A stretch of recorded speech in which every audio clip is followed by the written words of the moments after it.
Sabun durduğumuzda böyle arkadaşımla bunları aldım.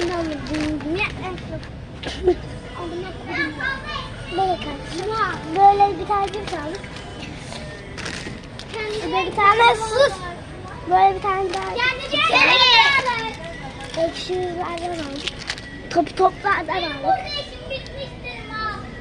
Sensin ama. Ya dur.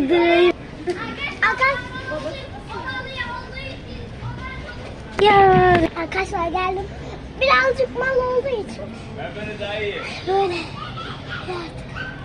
Şükür. Şimdi gitti arkadaşlar. Aldıklarımızı bu senin mi? Hı. Bu benim mi? Bu benim de arkadaşlar. En yüksek puan 15.